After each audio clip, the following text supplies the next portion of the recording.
Hi, everybody. Thank you so much for joining us. Welcome to Access Denied, Press Freedom Under Trump. My name is Caitlin Vogus. I'm the Senior Advisor for Advocacy at Freedom of the Press Foundation, and we are delighted to welcome you to this important conversation. Freedom of the Press Foundation is a nonprofit that protects, defends, and empowers public interest journalism. In addition to advocating in defense of the press and the public's right to know, we also build secure communication tools and teach journalists how to keep themselves safe in the digital age. And our U.S. Press Freedom Tracker monitors and documents virtually every press freedom violation in the United States, including the many that are happening under the Donald Trump administration. That's what we're here to talk about today. We're going to talk about Donald Trump's attacks on the press, and in particular, his moves against the Associated Press and the White House press pool. I'm joined by two excellent panelists for this conversation. We have Brian Karem. Brian is a journalist who's covered the White House off and on since 1986. He was the White House correspondent for Playboy and a political analyst for CNN when in 2019, under the first Trump administration, he had his press pass revoked. Brian filed a lawsuit and he won. A federal judge ordered the White House to return his press pass, and the ruling was also upheld on appeal. We're Twice. also joined twice. We're also joined by Stephanie Sugars. Stephanie is a senior reporter for the FPF U.S. Press Freedom Tracker. She documents press freedom violations in the U.S., and in particular, she's been reporting on the Trump administration's attacks on the press, including the White House press pool. I'm going to ask Brian and Stephanie some questions, and then we are going to try to save time at the end for questions from the audience. So if you have a question for Brian and Stephanie, please use the Q&A feature on the Zoom app. You can do that now or at the end of the conversation, and we'll try to get to those more towards the end. But Stephanie, I want to start with you for a little bit of background. So in February, the Trump administration barred AP reporters from White House events, from the Oval Office, from Air Force One. And that was because the AP continued to use the term Gulf of Mexico instead of the president's preferred term Gulf of America. The AP filed a lawsuit, and I'm just wondering, it's fast moving, there's a lot happening, but could you maybe bring us up to speed on what's happened with the lawsuit and what the status of the AP at the White House is right now? Absolutely. So after filing that lawsuit, which requested that the judge issue a preliminary injunction requiring the White House to let the AP back in as part of the press pool, the judge in the case, Trevor McFadden, granted that request on April 8th, but gave the White House until April 13th to appeal before that order would go into effect. The White House asked for more time. The judge refused, so that decision is supposed to stand right now. The AP should be being granted access to all of these events, but immediately after that went into effect, it's been a bit mixed whether or not they would or would not be granted access. A photographer was allowed into one event, but reporters were denied to another. And now, just yesterday, the White House announced that they are actually going to eliminate the pool position for wire services generally. So now it's not only affecting the AP, though that appears to be the main intent of this change, but also Reuters and Bloomberg as well. And I believe the AP also filed a motion today to try to enforce the judge's order. So it's a very active, ongoing case still alive. I think the Court of Appeals is hearing the appeals, the hearing tomorrow in that case. So there's a lot happening still.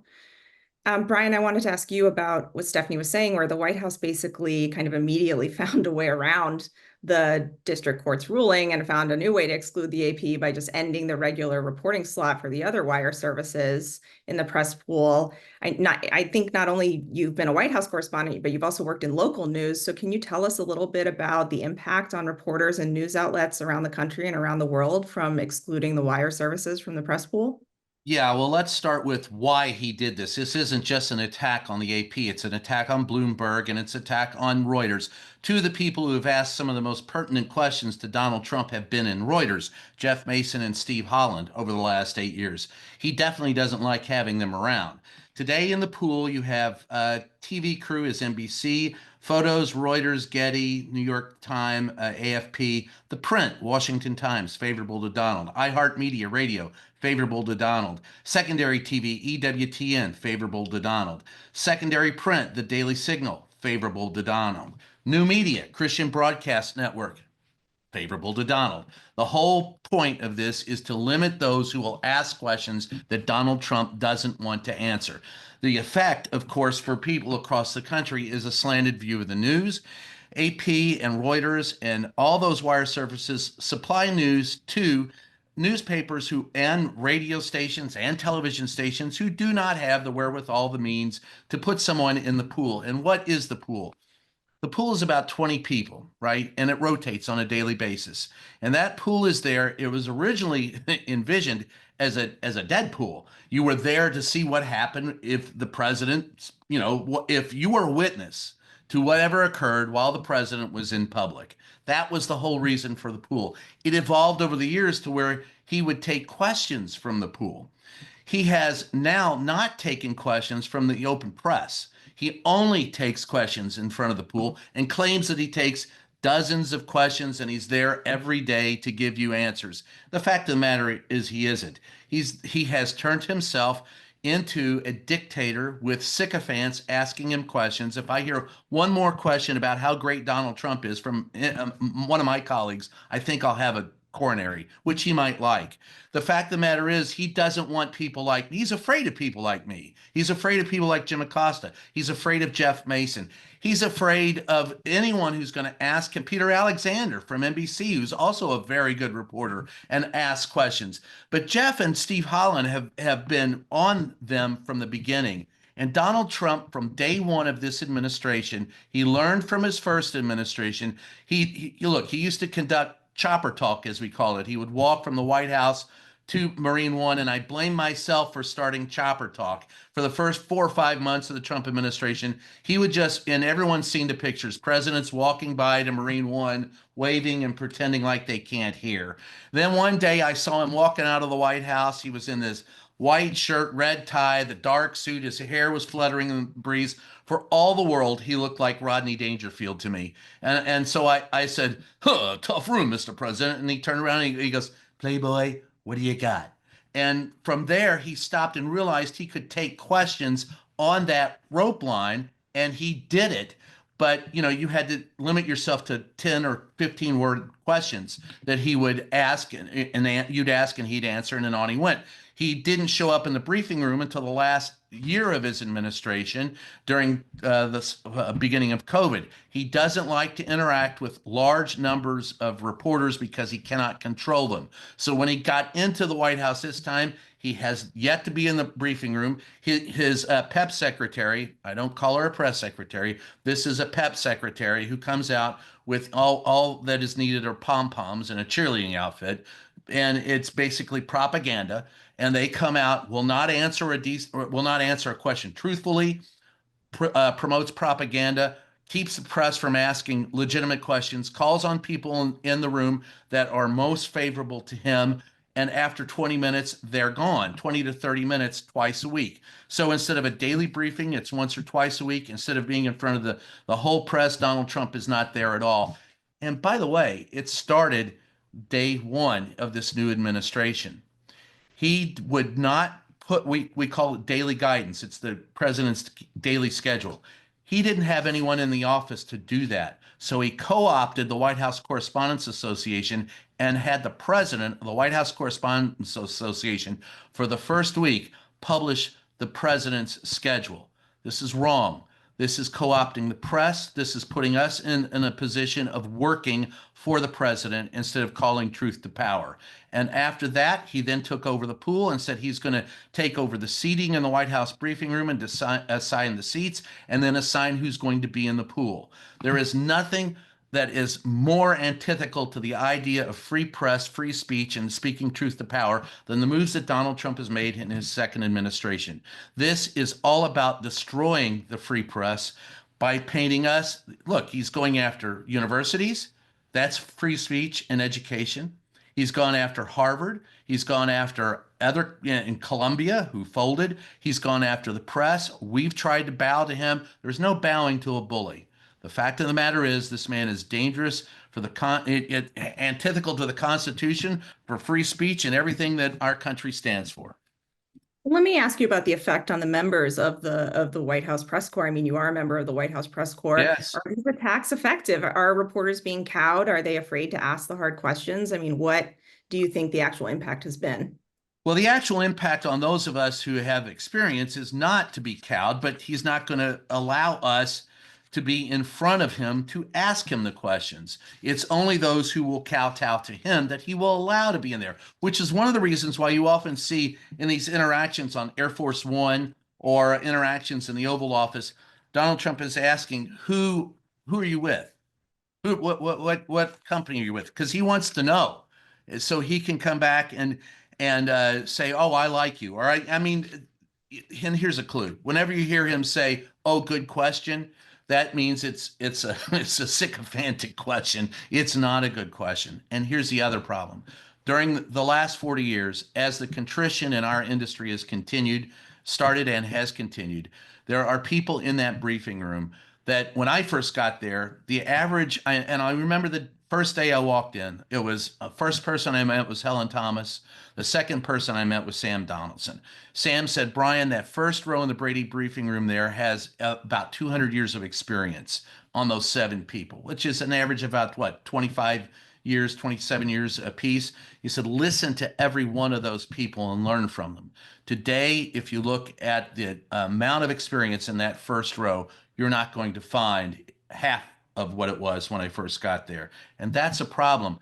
We're hiring people because of the contrition in the news industry and the need to to exercise caution in hiring people who demand a salary that you can live on. You are finding people that have less experience in the briefing room and more enamored of having access to power. So when you get enamored of having that access and being in the briefing room and being in the Oval Office, it's hard to hold their feet to the flame if you're just so happy to be there.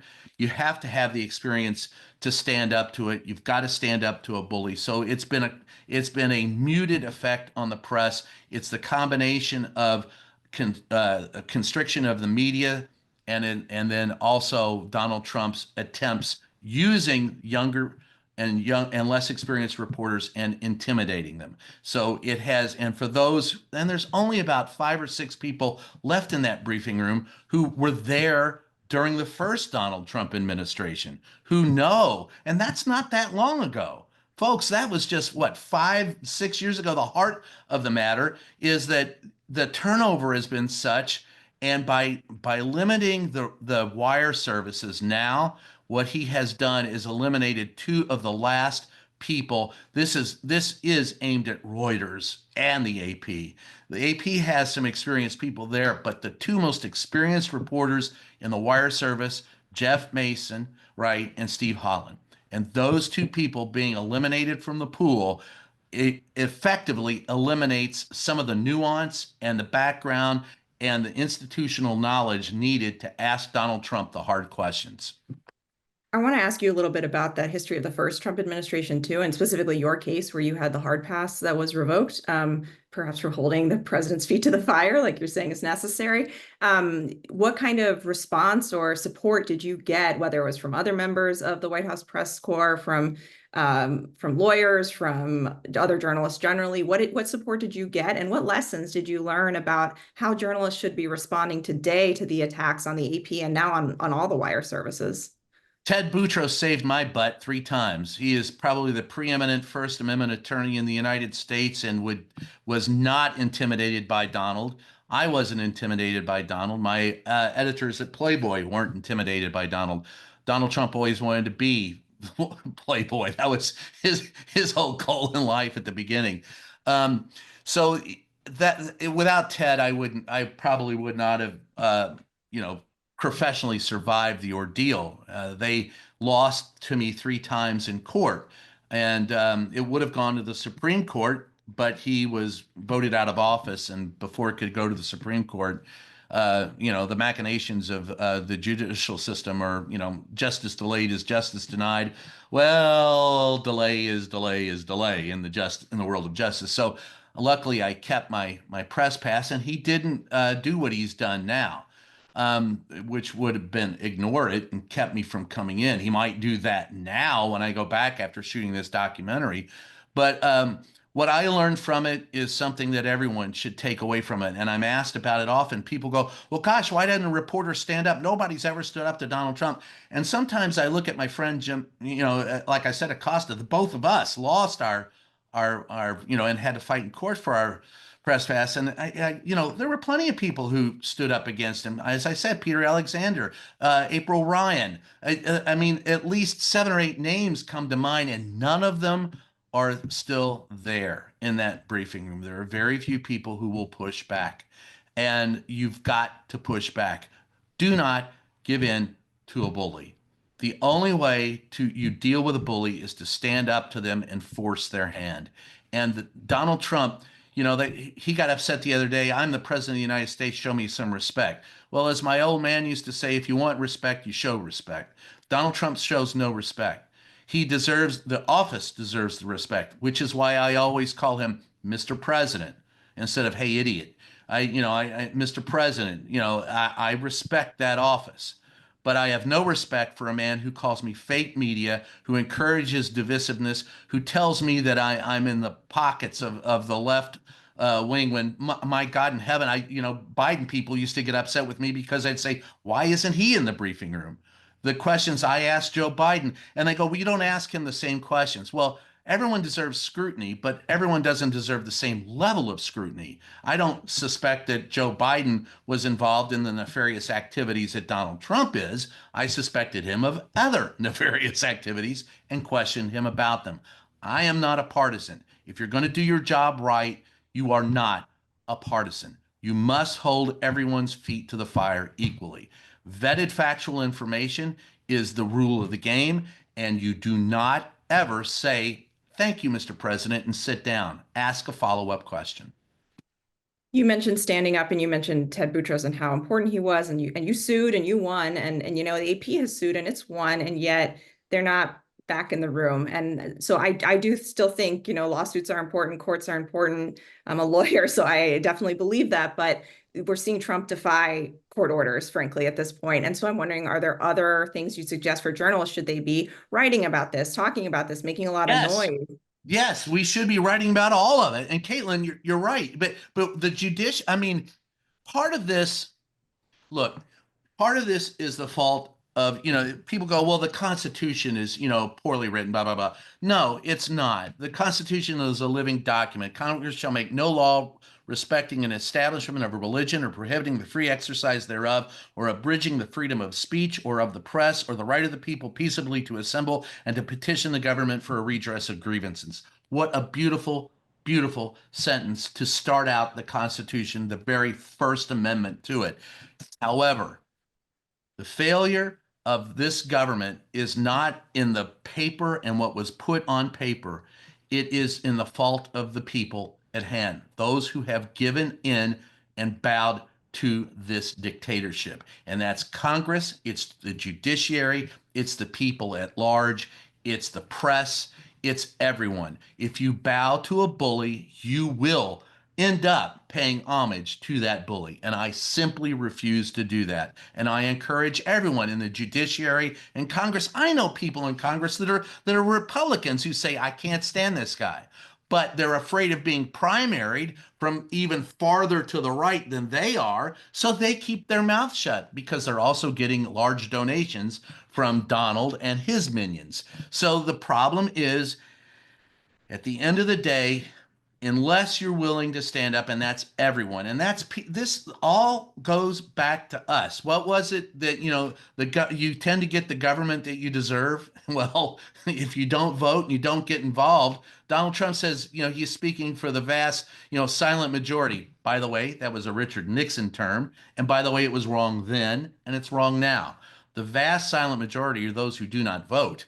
If you have 64% turnout in an election and you think that that's good, I would remind you that that means that merely 32%, a super minority plus one, can get you the presidency, Congress, or any office. And that's not the rule by the majority. And if you want to go further back in time, this country has always had between 25 and 30 some odd percent of the people that they were Tories who didn't want to split from Britain. Same percentage were those who supported the South in the Civil War. Same number who supported the Vietnam War. It flipped then. Majority didn't want it. So the problems are still among us. I go back to the old cartoon Pogo. We have met the enemy and he is us. Unless you're willing to get involved, and I don't mean just vote.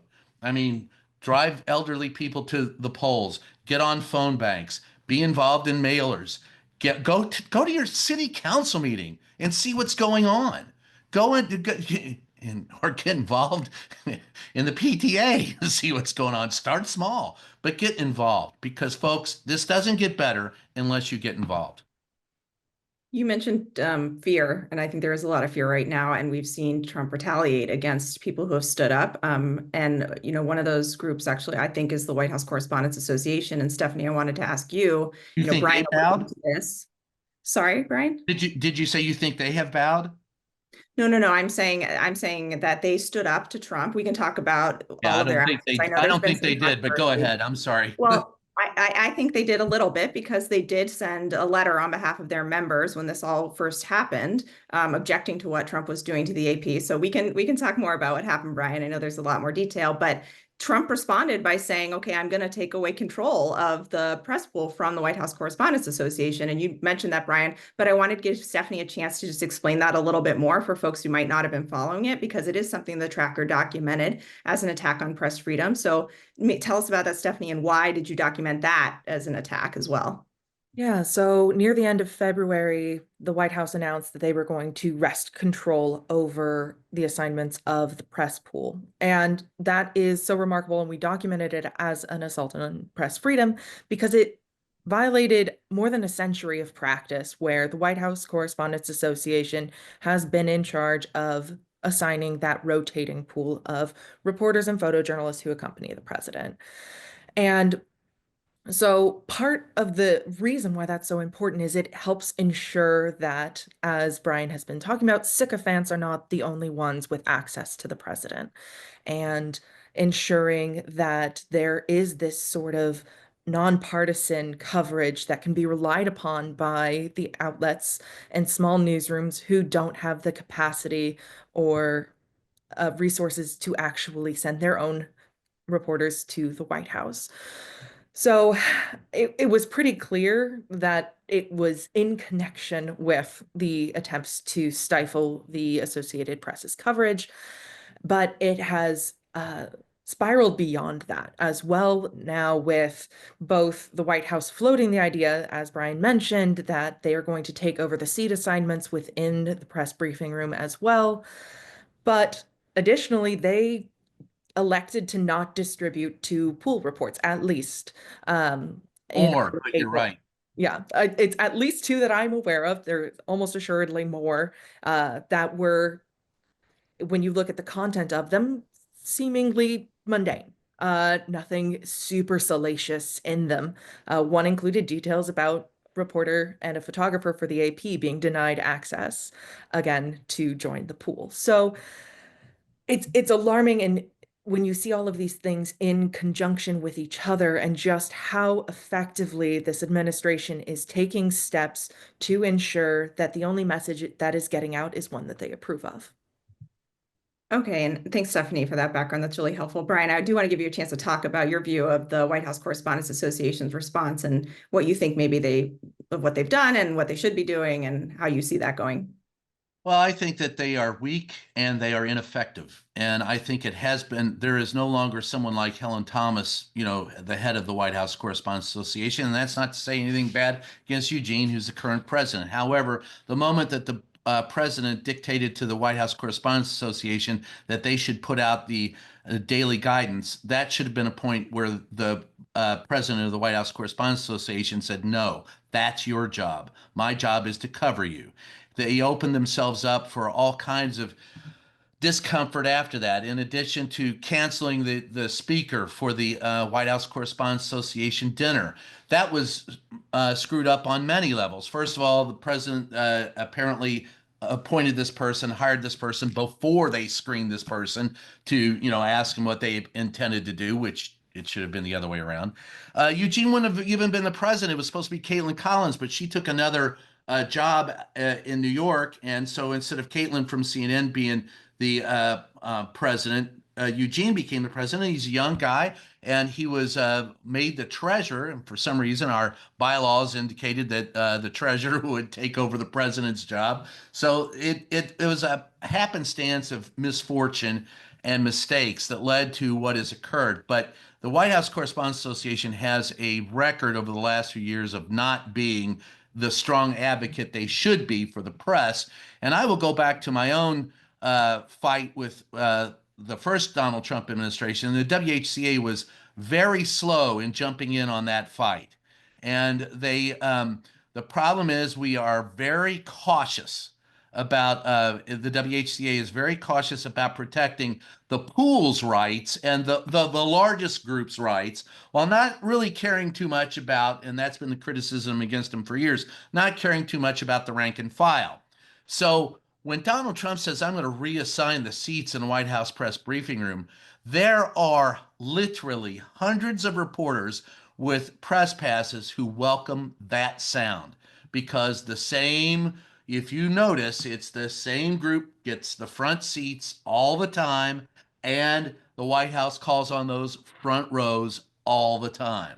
Now, when the current press secretary is in there, she has moved it around. Karine Jean-Pierre moved it around a little bit, but it's still, they start, Helen Thomas used to start and end all press conferences, right? She was with UPI. So she began it, she got the first question in, and she said, okay, that's enough, thank you. And the press was entirely in control of that. Helen, by the way, was the woman who would sit up the first day I was there in the White House, and she was the president of the WHCA for a while. She sat upstairs, and they would bring her coffee and donuts every morning. The White House did, and she would sit there. And I remember Joe Lockhart, who was a press secretary for I think he was for Clinton, and he came out one day and said, "Hey Helen, why are you sitting out here?" And she goes, "You really are stupid, aren't you?"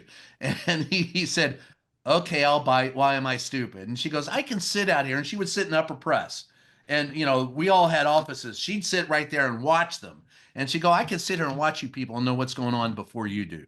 Very good reporter. To this day, no one pushes back like she did, not even me. I won't even, I mean, I watched Helen Thomas go up, beat on the door one day and go, Larry Speaks, Reagan's press secretary, deputy press secretary. She said, Larry, get your ass out here and speak to me right now. I got a question for you. Man, if we did that today, they'd throw us out of the White House. The fact of the matter is the stubbornness, bellicosity is not in the WHCA today. They're too busy trying to placate and play politics. The fact of the matter is they should be advocating for all reporters in that room. The fact of the matter is they do not. And while they have their best interests at heart, I would say that they are too busy trying to protect their coveted turf and not enough time protecting the turf of all reporters, including those they don't like. And you only have to go back to the Obama administration. Remember, he tried to push Fox News out of the room, and we all stood up against him and said, no, they deserve to be here. We do not have that type of leadership in the press today. Well, as I recall with the Fox News incident, I mean, some of the other networks said, if you don't allow Fox in, we're not coming in either. Yeah. And that raises the prospect, though, now of a boycott. And I believe that you've written against a boycott. You don't think it would be a good idea. So tell us why not. And yeah, what do you think about that? Well, first of all, you can't get the press to do anything in unison. All right. So some would boycott and others would go, hey, this is my shot to get a question in. They're gone. So who is going to stay? Is it going to be someone critical to Donald Trump? No. Who's going to stay? The people who love Donald Trump, who will ask him, can you shoot rainbows out of your nether regions? And those people are going to stay. So it would not be effective. The fact of the matter is that we did operate in unison that one time for Fox. We will not operate in unison for CBS, NBC, CNN, or anyone else. And that's a damn shame. But that's how it has devolved over the last 20 years. You also kind of, I guess, criticized the WHCA for, in your view, protecting the access of the reporters they care most about, you're saying, rather than Yep. working for everyone. But there have been critics of just the White House press corps generally, all White House press reporters saying, actually, all of you do too much access journalism and spend too much time at these like ceremonial events and these spin sessions. And maybe actually something good could come out of the Trump administration excluding reporters and cracking down on the pool and the briefing room, in that the White House correspondents would actually have to do some hard-hitting journalism instead of just going to these White House briefings and events. What do you think of that? That's a mixed bag. First of all, you're not going to find me disagreeing with the fact that we spend too much time covering stupid events at the White House. I have written about that a lot.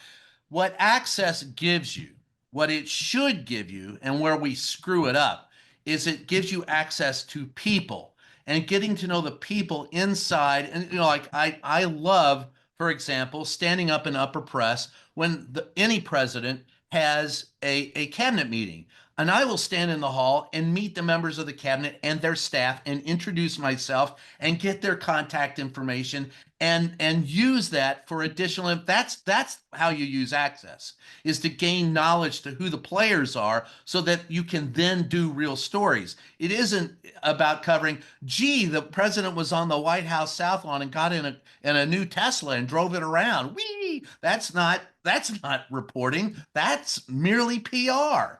So, if you're writing something they don't like, it's said as reporting. Anything else is PR. So it's how you use it. So it's 50-50 there. You need those events you need to show up at, but you don't have to give them all the attention that we do. The reason why we give them as much attention as we do is because, going back to what I said earlier, you have people, and the criticism about the press is right. We're too much into access journalism. We cover what's easy. We cover what's available. It is tough. It's difficult. It takes experience and it takes time to cover the real news.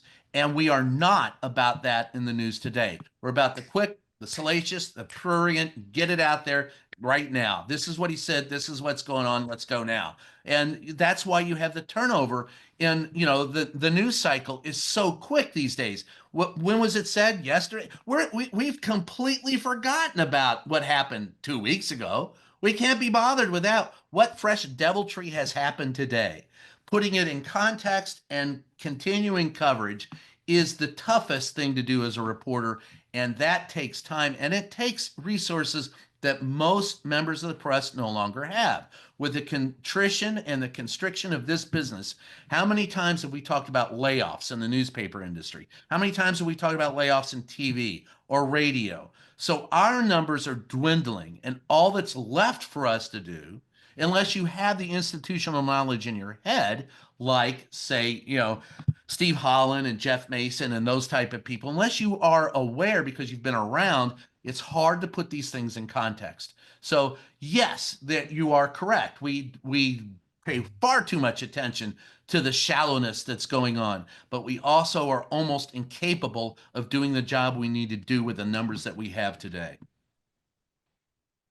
I want to pivot a little bit. We've been talking a lot about this specific attack on the AP and the press pool. I want to broaden it out a bit. But before I do, I just want to remind folks in the audience that we are going to take your questions towards the end of the event. And so please go ahead. You can use the Q&A function in Zoom or the chat to pose a question. I see there's some conversation going on in the chat.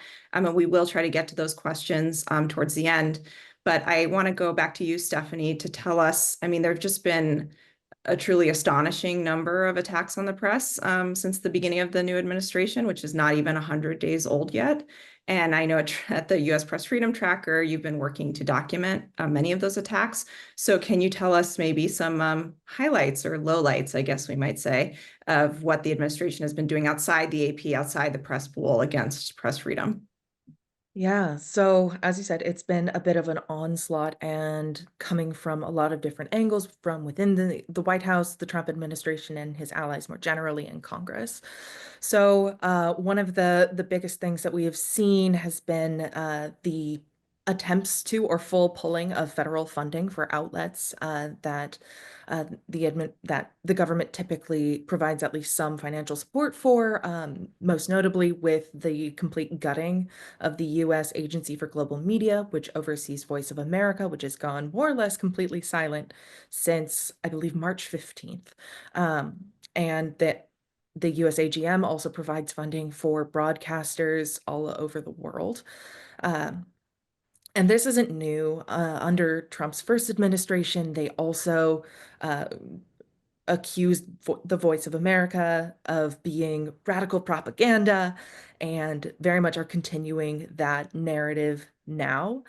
And very similarly, both from Trump directly and from multiple representatives, we're seeing efforts to pull funding from NPR and PBS by defunding and rescinding already approved funding for the Corporation for Public Broadcasting. And while that funding only accounts for maybe 1% of NPR's budget and 16% of PBS's, there are hundreds of local television and radio stations that might go completely under and restrict access for news to thousands and thousands of Americans.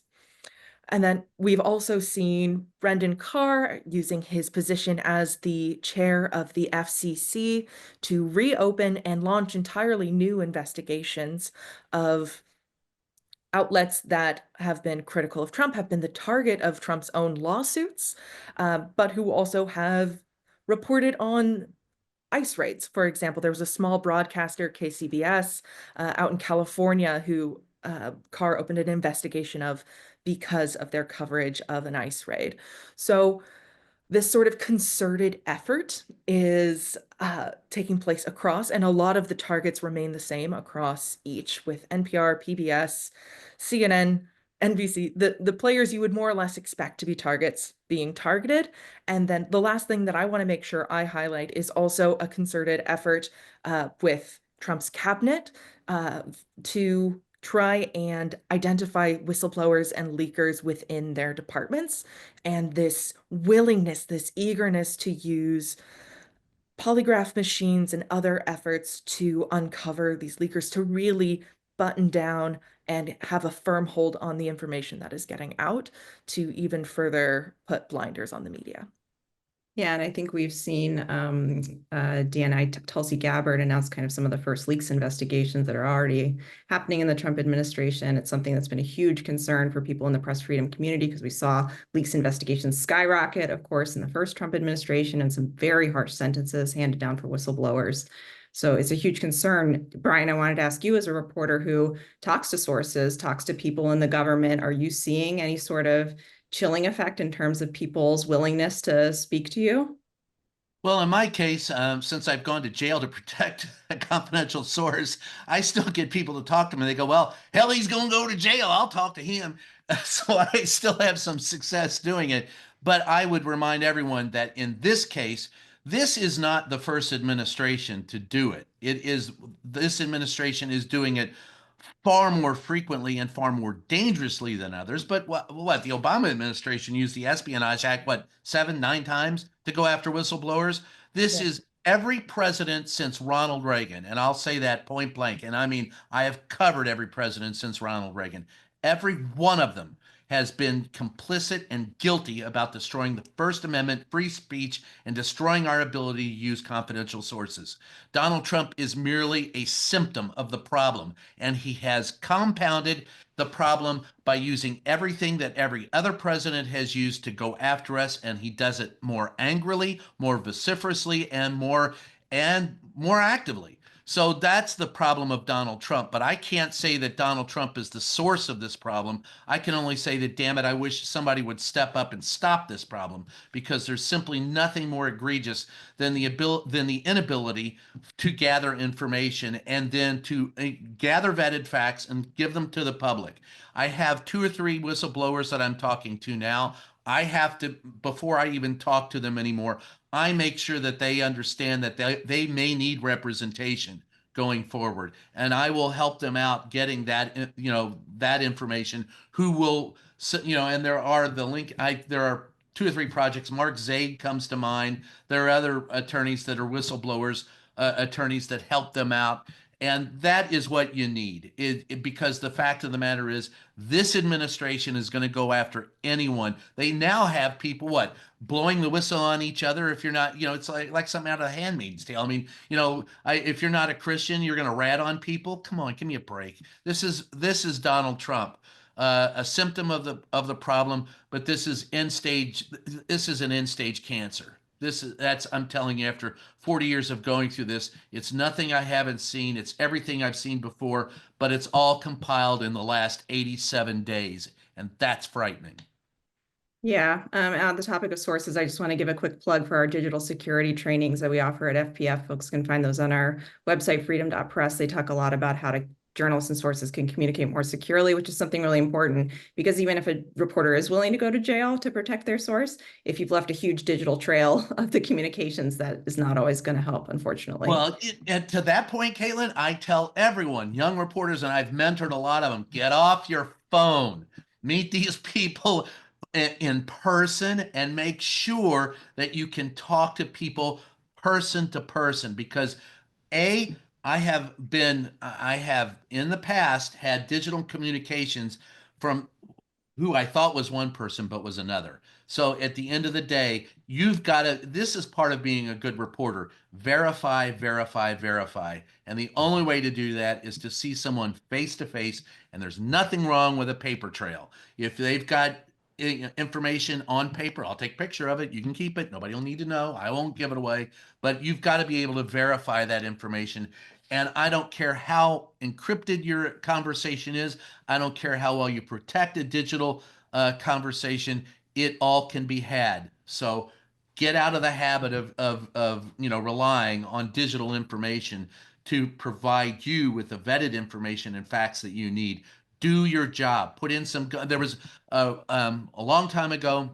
There was a detective I knew in San Antonio, Texas, who had a saying, "Get off your ass, go knock on doors," and that's exactly what you have to do. Brian, I want to ask you about another kind of aspect of dealing with sources under this administration. It relates to a question or comment we actually got in the chat from Catherine Foxhall, who's a reporter and I know has led the Society of Professional Journalists work on a topic that they call censorship by PIO, by Public Information Officer, where basically government employees are told you may not speak to the press. Every press request has to go through the PIO and the media office, and then it's very tightly controlled, and journalists might not get any response at all, or if they do, they get an extremely sanitized version. They don't get to talk to the actual experts who know things at agencies. They just get to talk to the PIO. This has been a problem, I think, under a lot of administrations, but under the Trump administration, I know we've seen agencies, especially some of the health agencies, people have pulled out of panels and scientific conferences because they can't even speak there. So are you encountering at all these responses if you reach out to a government source saying, like, I can't talk to you, got to talk to our communications office? I had this many years ago in San Antonio, Texas, where I was a reporter, and they tried to go, and I was a police, I was a police reporter, crime beat reporter, and they did not because there was some people that were accused of being crooked in the police department. They wanted everything to go through the PIL. This is not new. I tell you, has anybody ever seen Columbo? You're a reporter, you're also a detective. If you know who the hell it is that's got the information and they won't allow you access, learn something about that person. Run into them, say when they're taking their. This I've done with members of Congress and a couple of members of the Supreme Court. Knew where they were taking their kids for pizza afterwards, ran into them there, struck up a conversation. On occasion, they'll talk to you. On some occasions, they won't. But if you're going to make the effort, you cannot rely on a PIO. That is a constriction point. It has never been a point of providing you information. Public information officers are there for one reason: to deny you access to the information. Don't pretend it's otherwise. They always want sanitized answers. They always want to give you, they're putting their best foot forward. That's their job. Your job as a reporter is to get the news and to get vetted facts. And if they're not going to provide them to you, you don't throw up your hands and go, gee, what do I do? You go out and you have to play gumshoe. Go watch a few episodes of Columbo or Monk. You know, get an idea how to do. Well, one time one of the best stories I ever got. I'll quickly tell it. It was in Laredo, Texas, many years ago, and there was at the end of the season they were celebrating in public pools, no drownings, right?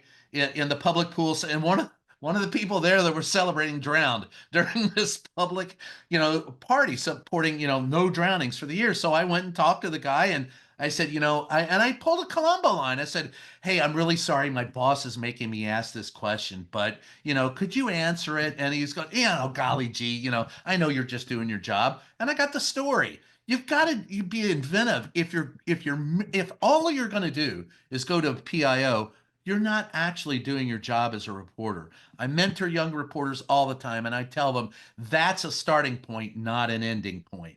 Find out who you need to get the information from, make an effort to find them outside of the confines of the job, make sure that you can, it's not run into them in a I'm not saying stalk their home, but find out a little bit about them and find out how you can talk to them. If you're in the community, and that's the biggest problem with a lot of reporters in Washington, is that you're inside the bubble, but you're not part of the community. You're part of the journalism community. You're not part of the community that they're in. And that is a difficulty you've got to overcome if you're going to do and be an effective reporter. Well, one thing I do think Columbo never faced were defamation lawsuits. At least I haven't seen that episode if he did. Yeah, I want to ask it's also, Stephanie. Well, you're just I right. want to ask Stephanie because the tracker has been tracking some of Trump's lawsuits against the media, and I wanted to ask you, why do you track those as kind of a press freedom thing, and what are you seeing there? Yeah, so we typically don't document defamation suits because unfortunately they are prolific.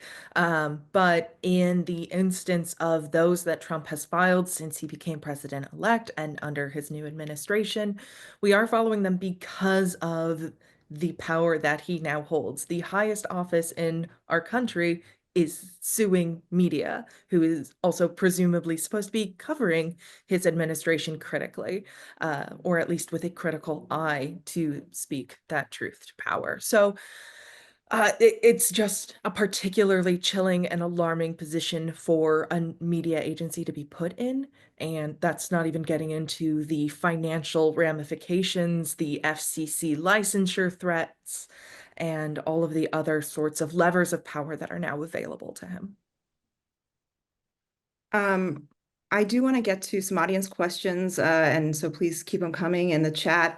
But I wanted to ask Brian kind of maybe one last question before then, which is, and I think it relates to a question in the chat about how we're basically descending into authoritarianism, and do we really believe that we're going to have functioning elections and rule of law in the future? And you said today, and you've written that you think Trump is out to destroy press freedom.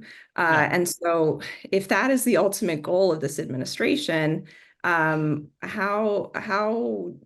can journalists effectively respond to that? You talked about people, and people need to participate in elections, and people need to protest, and people need to speak up and speak out and sign petitions. And in some instances, journalists can't do those things. Sometimes they're bound by ethical guidelines of their news organization. They can vote, but not participate in protests or things like that.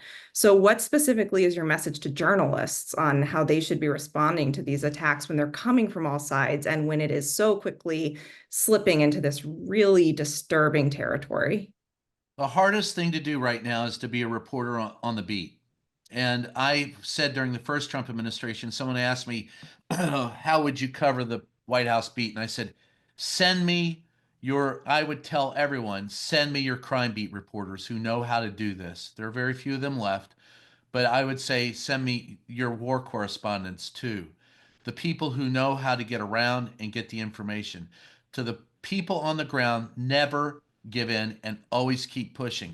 But the problem isn't the proximate man in the White House, so to speak, although I've spoken greatly about the need to have more experience.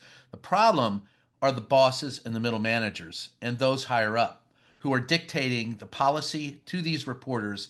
And in many cases, I know of several reporters at many organizations who are told, we're not covering that, we're not doing that. You've got to step up and speak out against them, to them.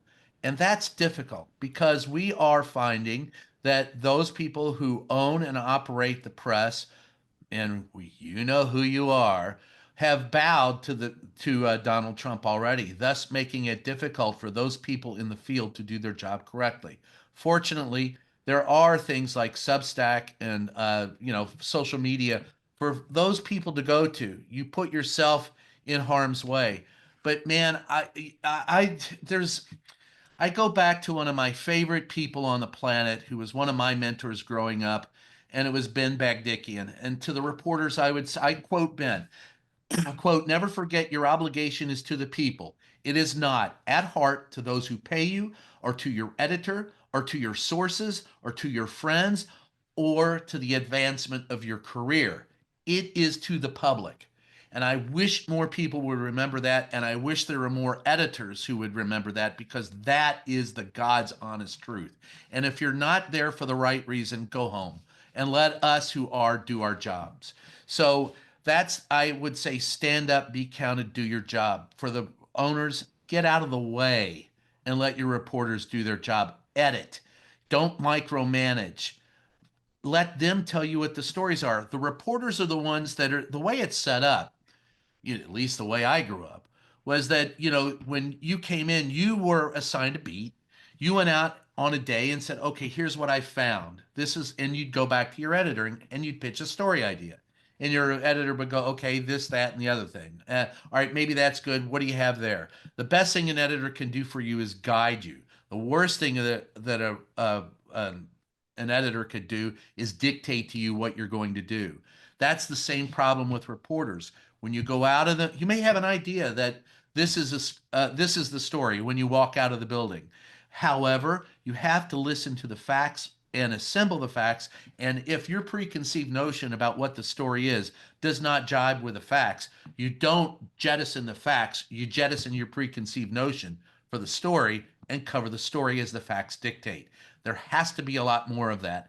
And I am thankful for Substack for giving people that opportunity. However, a reminder, it's okay to have an opinion, but to be a journalist and to be a reporter, you've got to have one thing that the opinion writer on Substack or Twitter or Facebook or YouTube usually doesn't have, and that's an editor.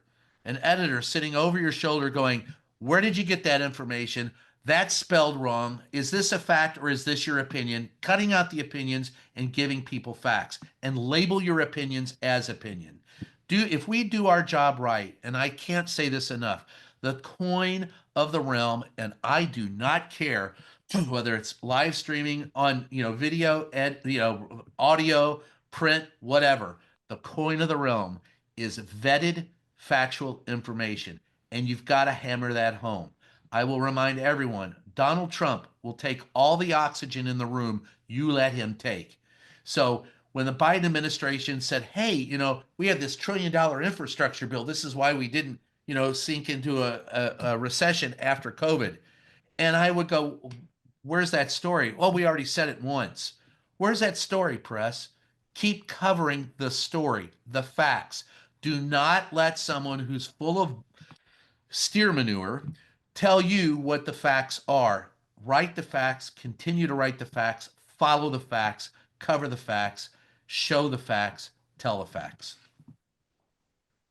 I want to take a question from the audience. This is from the chat. And maybe Stephanie, you could field this one. We've been talking a lot about attacks on the federal level in the Trump administration, but someone has asked about input on efforts to limit press access at the state level, especially when it comes to hearings and committees. And they say we are dealing with constant rule changes of where the press can and can't be, and wild excuses of the press has to sit, the press must stand, the press are fire hazards that are all trying to limit our access. What has the tracker been documenting on the state level when it comes to access to state houses and hearings and things like that? Yeah, unfortunately, over the past several years, in fact, we've seen a number of states, largely Republican-led states, instituting, and I apologize in advance, there's a siren going by, but we have been documenting changes to the rules to oftentimes shift reporters and photographers off of the floors of the State House and Senate.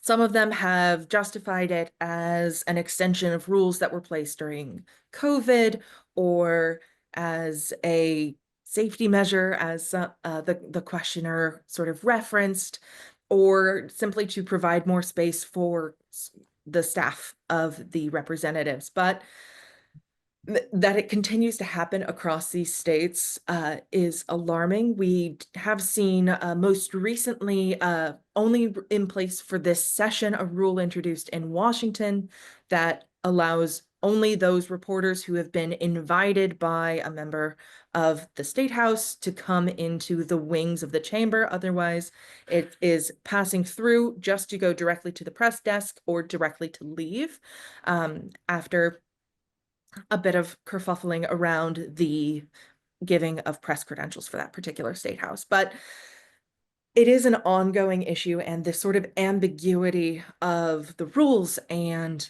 the constant shifting is making it very difficult for journalists to act in compliance, but also to push back from a place of strength of I know what the rules are. I know who the individual is who I regularly speak to for credentialing. You have changed things without meaningful justification, and that is unacceptable. And so I think in particular, state sunshine organizations have been doing a pretty good job of speaking to those changes and issues on the state level, but recognizing it as sort of a national problem, I think, is important as well. It's in all states. I've spoken in several states to testify for shield laws and against exclusion for reporters. I myself was kicked out of the state house in Texas because I had the temerity to ask a senator to move his fat ass, and I didn't say it like that, but just I said, "Excuse me, could you move over so we could get a shot?" And he said, "Buddy, I'm a senator. I can stand wherever I want," and proceeded to kick me out of the chamber, the Senate chamber. This is not a new problem as well, but the problem is at some point in time, you're going to have two recommendations from the reporters and the organizations. Do not worry if you're going to be accused of making you the story. You didn't make yourself the story, they did. Report the story. When you are removed, when you are questioned, stand your ground. And if they act against you, you do that story. Because there are plenty of people on both sides of the aisle who think that the government has gone too far, and you do not politicize. I don't even tell you who I remember doing the story, and they go, "Well, you've got to say it was a Democrat or Republican." And I go, no, it's just state senator, that guy's name. That's the story. If you make it a partisan story, people don't listen to it as much. They will go, "Oh, well, that's just because they're so-and-so." That's not the story. If they're making you the story, report the story. At the state, the local, and the federal level, stand up to it, report the story, and make sure that your audience knows. Because again, going back to Ben Bagdickian, this is about the public, and we're the public's representative. We're not fake news. We're not the enemy of the people. We are the people. And that's the fact. So report it. I mean, and what has been really interesting to see is, as you say, oftentimes it's not reported about, whereas I've seen much more comfortability among the press in making a story out of FOIA denials, where Yeah. they're like, "Oh, they tried to charge us $3,000 for 20 pages of files because of the number of hours it would take to redact particular documents or to digitize these photos." And so you see a lot more of those sort of making of the sausage stories where something has gone wrong than in these sorts of denials. You're That's right. Yeah, that's true, and good advice. And I think that it's advice that journalists are going to need more and more going forward, unfortunately. With that, we are out of time. And so I want to thank Brian and Stephanie so much for joining us and for sharing their insights. I want to thank all of you for listening and participating in this conversation. If you want to read or hear more of Brian's work, you can find him on Substack. His Substack is called Reporter's Notebook. You can search at Brian Karem. He's also weekly in Salon with a White House column. And then he has the Just Ask the Question podcast as well. And Stephanie's reporting you can find on the U.S. Press Freedom Tracker, which is at pressfreedomtracker.us. And then finally, if you want to learn more about Freedom of the Press Foundation, you can sign up for our newsletters at freedom.press/newsletters or visit freedom.press. and to continue advocating for press freedom and standing up to these attacks that are by the Trump administration at the state level, by politicians of all stripes. We need your help. And so please support our work if you can by visiting freedom.press/donate. Thank you so much, everyone, and have a wonderful rest of your day. Bye.